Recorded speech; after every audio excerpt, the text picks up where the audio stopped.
is Sunday, September 18th in the MLB, and I'm Austin from Calling Our Shot. And I'm Logan from Calling Our Shot. And we are back. It is our three favorite MLB picks of the day. We got two game picks, one no-one first inning coming right up. If you're watching this video and you aren't subscribed, just do us a quick favor. Go down and hit that subscribe button. It really helps Austin and I grow this channel. We really can't do it without you guys in the community. We've been killing it all baseball season long.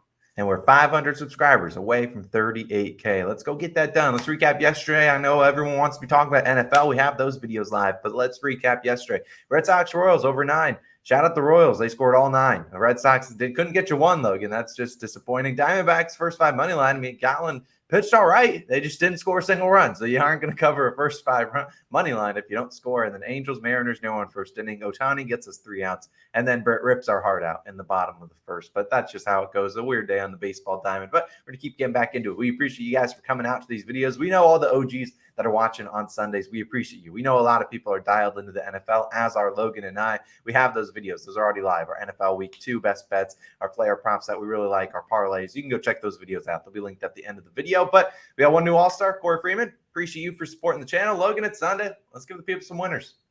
You mentioned your Diamondbacks pick. Now we're going to the scene of the crime in your pick, right? We're going Padres versus Diamondbacks, and I'm taking the over 8.5 total runs in this one. Plus 100 odds on DraftKings, as Austin's showing right here. You will get plus value on some books, if that one's your offering. But look, this is some ultimate line reading, right? Yesterday we got absolutely cooked by that pick. Freaking Red Sox, man. But the line to me is set high for two teams that struggle offensively. Saw the final score of that game. Diamondbacks got shut out. Several shutouts for each of these teams in their last 10 games. Go look at the game logs. I absolutely hate picking overs with teams that have the possibility of getting shut out. But when the line's just so off like it is today, I absolutely have to pick this one. There's a combined 3 ERA for these two pitchers. Yet the total set to 8.5. Guys, the books are not scared to put the total at 7 or 7.5. Most of the time you actually will see it, when they think the pitching will be, the star of the show. Especially with Ryan Nelson, right? Nelson's pitching for the Diamondbacks. 7 innings pitched, 0 earned runs, and a .57 whip versus San Diego. He's already faced them, and he pitched a gem. 7 innings pitched, a shutout, right? Nelson also has yet to allow an earned run in 2 starts. And you look at his whip too, .62 whip. Wow, I mean those stats are super impressive. So you think that the books would be giving him some respect with the lower total, but they're not. So obviously, they expect this Padres offense to really be able to get some hits and runs up on it. If you look at them statistically, Padres are a lot better statistically than sometimes you guys may think, right? San Diego second in runs, second in walks, and second in hits on the road. So this is actually a top 5 offense on the road. I know they don't always play like it, but I guess the books today are expecting them to finally, live up to that. Now, on the other side, you got Yu Darvish, right? Normally, you don't think of Yu Darvish as an over-type pitcher, right? 3.75 road ERA and a 1.05 whip, and on the road. Those stats are pretty decent, pretty solid. Yu Darvish normally, a really strong pitcher. 2.42 ERA versus Arizona, and you look at that and you're like, a sub-3 ERA. That's pretty good, Logan. I don't know why we're picking an over in this one. But look at that, 3.81 walks per 9 ratio. That could be a sign of danger for Yu Darvish. Anytime, in my experience, that the pitcher's walk per 9 ratio is hovering around 4, it could be a sign of things to come. He might lose his control a little bit. And if these Diamondbacks hitters are smart, put the bat on their shoulder, practice plate discipline, they can be able to get some hits and runs up on Yu Darvish. Arizona also sneaky good, offensively at home. 6th in runs and 10th in hits at home. So this Diamondbacks offense has shown the ability, when they're not getting shut out, to actually go and get some hits and runs up. And then lastly, we will find some run opportunities late when these two bullpens come in, right? Arizona, 26th in bullpen ERA. San Diego, 15th in bullpen ERA. As I mentioned, I mean, there should be run opportunities late. You look at how some of these games flow, with the Diamondbacks. It's either 2-0 or it's like 13-7. I just don't think the book set this one high for no reason, especially with two pitchers with low ERAs. So we're going to go ahead. We're going to take a stab at this over, and that's going to be my play today. But Austin, what do you got for us?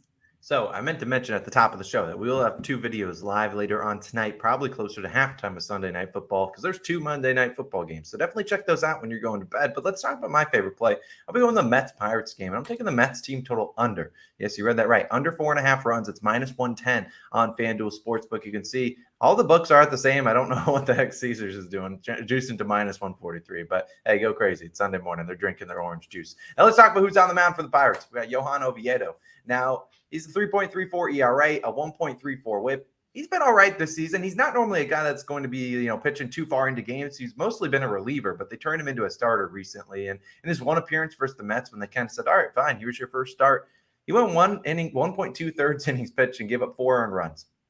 Look, that's not what I'm signing up for today. If he does that again, then we're not going to cash this bet. But I think you look at that start, and he just didn't have his command. 5 walked batters. It's not like the Mets had a hit parade on him. I'd be a little bit more concerned if that was the case. Just couldn't find the strike zone. He had 1 hit allowed, five walks. Like, if you're going to do that, you're going to give up a lot of earned runs. And in Oviedo's last start, though, he did bounce back. 5 innings pitched, only 1 hit, and 0 earned runs allowed against the Cincinnati Reds. Now, the Reds aren't necessarily the best offense on paper. They certainly aren't the worst, but he did at least get through 5 innings there, and I'm hoping he can do that again today. Now, the Pirates do have the 7th worst or 7th highest bullpen ERA over the last 30 games. Their bullpen has some capability to give up some runs, but if this game's close, I don't think they're going to put in all their turkey tossers in that bullpen. And I think they can hold down this Mets lineup. And why? Because look who's starting for the Mets. Jacob deGrom. And look, there's memes that people post. It's deGrom, no run support, shaking hands, because that's basically what his career has been. They never give him run support. And in fact, they're under 4.5 team total runs in 6 of his 8 starts. They're setting this over under 6.5 in this game. So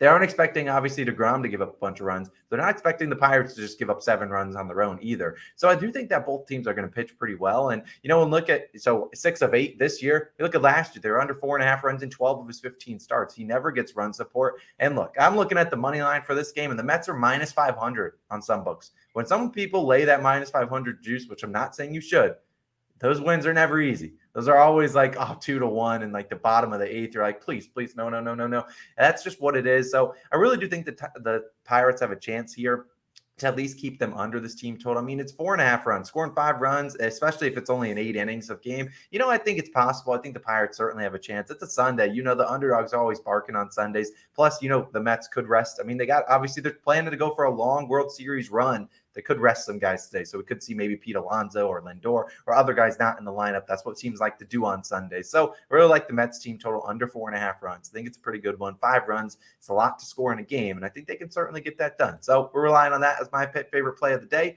But of course, it's time for Nerfy Nation time. We need to bounce back, and we're going to get one today. We're getting the flags out, getting the music, and we're waving them. We're cashing out today.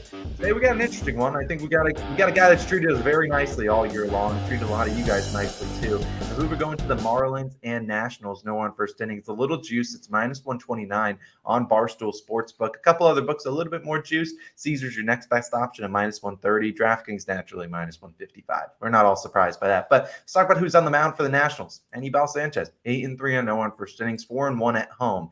Now we look at this guy. I mean, he's going up against the Marlins. They're 30th in first inning runs. If there's anything Sanchez is going to do, it's probably going to give up home runs. Marlins are one of those like bottom 7 teams in home runs. Not a team that has a lot of firepower at the top of their lineup. And also, it's Sanchez. Not a normal pitcher. He's not a normal guy that's going to be, throwing a 95-mile-an-hour fastball, a curveball slider. You're getting a lot of weirdo pitches coming your way. So I do think Sanchez might take an inning or 2 for the Marlins to kind of figure him out. I think he'd certainly get us 3 outs. Who's on the mound for the Marlins today? I heard I can trust him. Yeah, it's our boy Sandy Alcantara. We should definitely be able to trust him. 24-5 on Nerfies this year. Huge sample size, and he's been really great, especially great on the road, right? On the road for no run first innings. You like to see that. Alcantara has faced Washington 3 starts, 2-1 on Nerfies, which I like. I like to see that he has a loss in there. Get the fluke Nerfie out of the way, and just be able to carve up this Washington offense. Washington 17th in first inning runs, so they're back at the pack. Especially they have some difficulty scoring runs, especially facing Sandy first time through the order. Should be difficult for them. Over under sit to 7.5, right in the range we like to pick these. Look, if Anibal Sanchez can get through his first half, Sandy will definitely take us home. He's been clutch for Nerfy Nation all year. let's go ahead and fly these flags again today. Yes, Andy would never hurt us. All right, he would never do that to us. So we have faith in that one. That's our Nerfy of the day. No parlay of the day. As always, those will return on Monday. A reminder about those NFL videos. You want to check them out? Go do that. Hit that subscribe button. Hit that like button too. We appreciate you guys. We'll be back again on Monday to recap a winning day because I'm speaking that into existence, and we'll see you guys then.